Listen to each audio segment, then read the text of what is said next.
It's week number 30 of the coronavirus pandemic here in Los Angeles. And let me start off by saying that I'm happy to be back. It's been ages, feels like ages, since my last video. And the last video that I uploaded was day number 200 of the Los Angeles Corona Diaries. And since then, I've actually taken upon myself to give myself a break.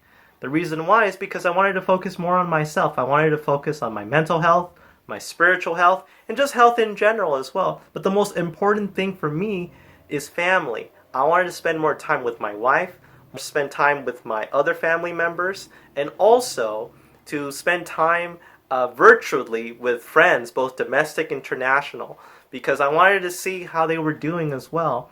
And since that break, that's giving me time to rest up, to basically get my batteries recharged, and now I have this new found energy in me. I have more optimism, I have more fire, and plus, my family and friends have encouraged me to continue the work of the Los Angeles Corona Diaries. So let's get this started. Before moving on, talking about what happened this past week, I actually wanted to step back a bit and talk about something that happened previously on the week before, on week 29, and this happened on October 1st, late Thursday night. It was breaking news on that moment, and this is what happened. The President of the United States announced to the American people and the rest of the world that himself, the President, and his wife, the First Lady, were tested positive for COVID-19. That sent shockwaves throughout the entire United States and also the entire world, because it was another major country leader that got infected with the coronavirus. It was an example like what happened in Great Britain when the Prime Minister got infected with COVID-19, and then also in South America when the President of Brazil also got tested positive for COVID-19. And when this happened here in the United States, some people were surprised, others weren't. For the people that weren't surprised, they said that the president wasn't taking the virus very seriously. He wasn't wearing a mask. He was against wearing a mask. He was doing a lot of public rallies and huge rallies, and that basically was just a ticking time bomb waiting to happen. And also for me, it had a bigger significance because think about it.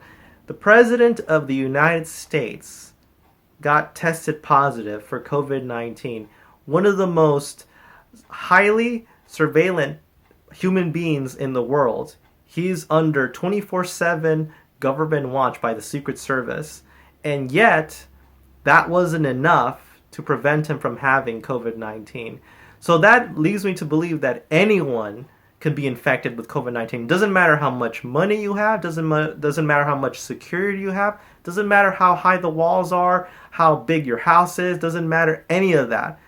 Coronavirus is going to get you one way or another, and that is proof right there. Doesn't matter how rich or poor you are, what race you are, what ethnicity, what gender. This virus does not discriminate whatsoever. So immediately, once that news broke out, he basically said that the next day he had to go to the hospital because he was getting all the symptoms that you would typically would get for COVID-19. Shortness of breath, high fevers, and then so on. So he was admitted to the Walter Reed Hospital, and then on October 5th, on a Monday, he basically was released from the hospital. Not necessarily released, he just wanted to go away, go back to the White House. But I know that that goes against the doctors, because if you are infected and are tested positive for COVID-19, you have to have a quarantine period of 2 weeks so you don't infect anyone else because you're highly contagious. And the president didn't want that. And again, I keep saying the same thing. This is another failure of the highest level of the government office through the high federal, state, and local.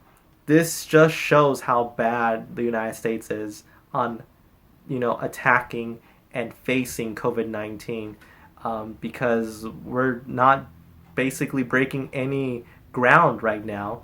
And when you see the person that represents the United States get COVID-19, that just shows you that we have long ways to go until we can beat this virus. And here in Los Angeles, we're doing our best to control it as much as possible. But that was a huge blow on morale, especially here in the United States. But it is what it is, and all I can say is that we have no one to blame but ourselves, because we're the ones who make our own decisions, and we also have to face the consequences when it comes to those things. The mayor of Los Angeles announced earlier this week that the nail salons, the malls, the card rooms will be available to reopen this week to the public as long as it follows these guidelines. They have to make sure that they follow that they can only open 25% of its capacity to the public, and that it also follows the COVID-19 protocols that were in place by Los Angeles County. If they can follow those things, then they should have no problem of remaining open indefinitely.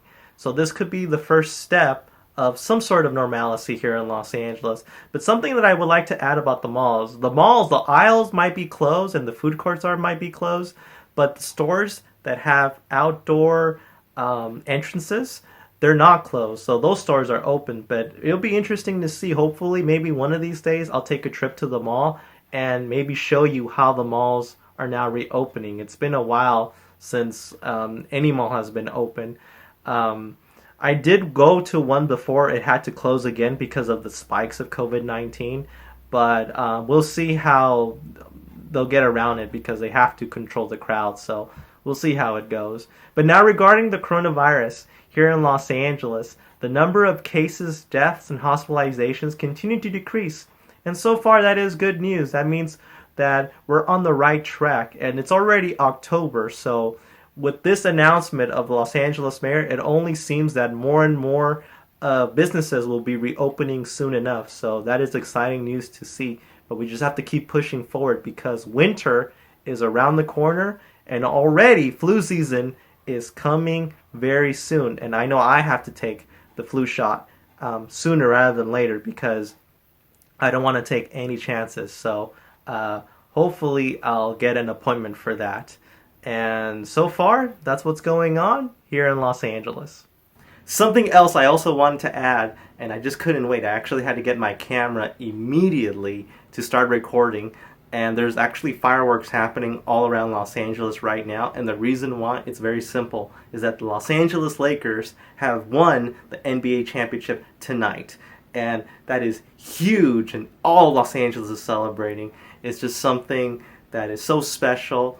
Bringing a championship back to Los Angeles. This is actually the first championship for the Los Angeles Lakers since 2010, back when Kobe Bryant was playing.